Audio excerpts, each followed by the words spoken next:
I will be interviewing you for my African American Literature film project, and the project is based off of Frederick Douglass' speech, "What to the slave is the 4th of July." Would you like to introduce yourself and tell us a little bit about yourself?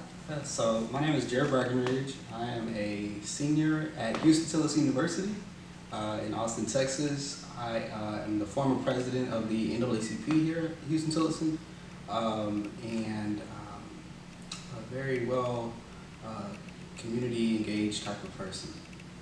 Okay. So have you heard of or read the Frederick Douglass speech? I have. Okay, now I would like to ask you a couple questions. The first one is, what was the purpose of Frederick Douglass' speech? So to me, the purpose of the Frederick Douglass speech is something that I think, it's something that I believe every African American should read. I strongly, as an educator or as a soon-to-be certified educator, I would encourage the teachers in public schools and things like that to encourage their students to read it, because the things that are talked about in the speech, such as what the 4th of July is to the American slave, is still relevant today. And just kind of giving the perspective of someone that has been a slave, and kind of, I hate to put it this way, but like what it feels like to be present on the 4th of July as an African American.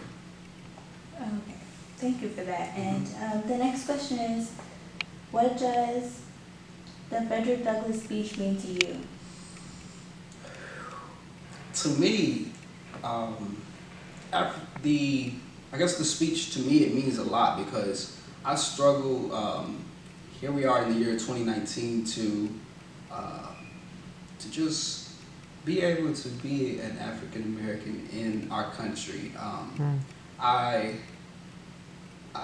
look at the things such as modern day protests, the Colin Kaepernick situation and things like that. And it's situations like that, along with the shooting of unarmed African American citizens. And I think, do we really have the same rights as our white counterparts and things like that? And unfortunately, we sometimes don't get that justice that Frederick Douglass spoke about. And so I think that it's still relevant to today, his points, and we still have to keep fighting until we get there. I just want to thank you for your time, and thank you for being in my film. You got it.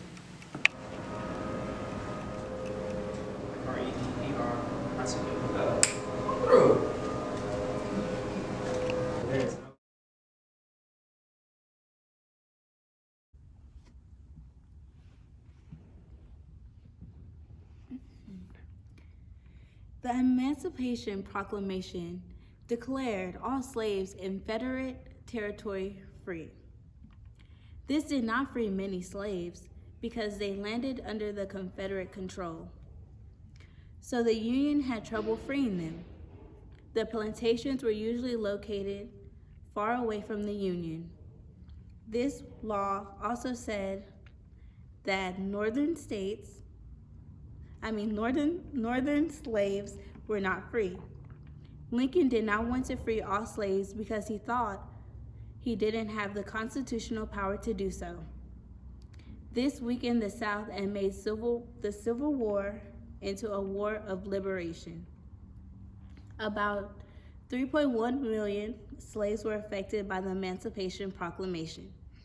The Emancipation Proclamation paved the way for African Americans to fight for their freedom. The Emancipation Proclamation led the way to the total abolition of slavery in the United States. The Emancipation Proclamation only applied to the states in rebellion.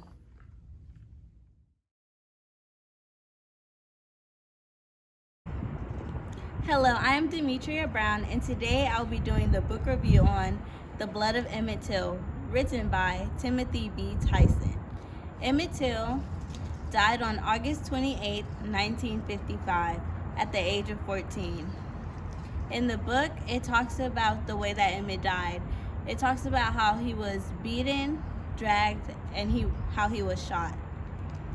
Also in the book, it talks about how he was led to a shed and that is where he died. It talks about how he was beaten with tools that were in the shed, and the cause of his death was a gunshot wound to the top of his right ear.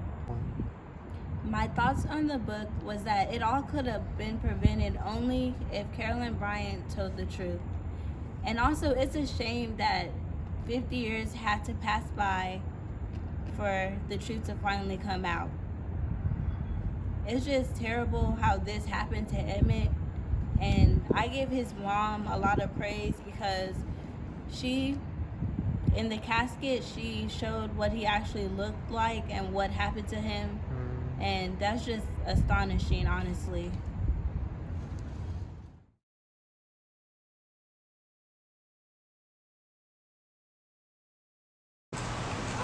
Well, son, I'll tell you. Life for me ain't been no crystal stair. It's had tacks in it, and splinters, and boards torn up, and places with no carpet on the floor, bare. But all the time, it's been a climbing on.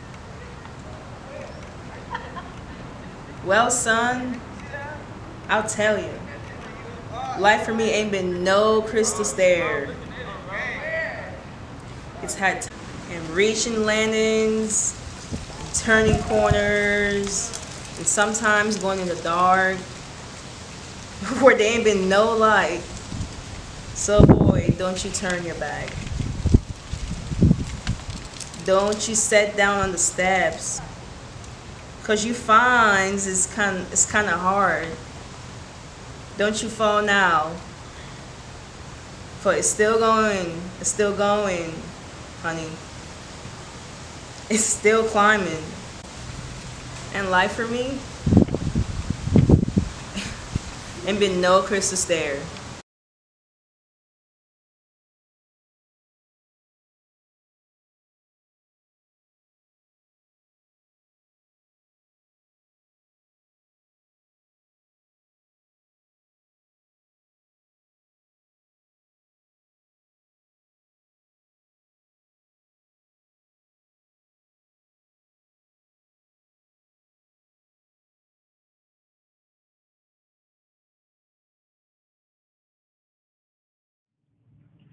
So to me, the poem by Langston Hughes, Mother to Son, I feel that it shows the strength of a woman, especially you can probably tell that she was a single parent, um, and just by showing like how much like she sacrificed her trials and tribulations, trying to navigate motherhood, teaching her son how to navigate life, teaching him that life isn't perfect and life is not always going to turn out the way you want it to be, but it's life is what you make out of it. So therefore, you know, don't give up on like what you want to do because you will eventually get to where you want to be.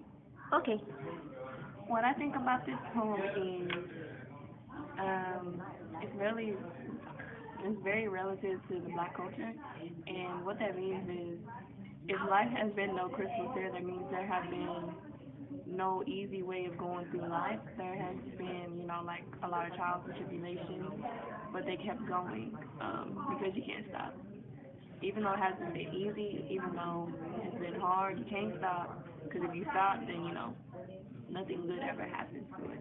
And I think that's really important for today and how we're still going through that as a culture because we can't move the way we need to move throughout the world because we weren't given the same materials, the same way, the same opportunities as other people who have such a crystal stand, which would be alluded to white people, those who have privilege and things of that nature. I'm going to read you a poem from Langston Hughes. It's called Mother to Son, and then after you just tell me how does it make you feel and what you think of. Well, son, I'll tell you, life for me ain't been no crystal stairs. It had tacks in it and splinters and boards torn up, and places with no carpet on the floor, bare, but all the time I've been climbing on and reaching landings and turning corners, and sometimes going into the dark where there ain't been no light. So boy, don't you turn your back. Don't you sit down on the steps 'cause you find it kinda hard. Don't you fall now, for I'm still going, honey. I'm still climbing, and life for me ain't been no crystal fair. So, what does that poem mean to you? What do you think of? Or it could be a African American father talking to his son, or a woman talking to her son, because at times life does get hard. Although these answers might be incorrect, these are my perceptions of the story and the poem thus far, because the way it sounds and it's structured,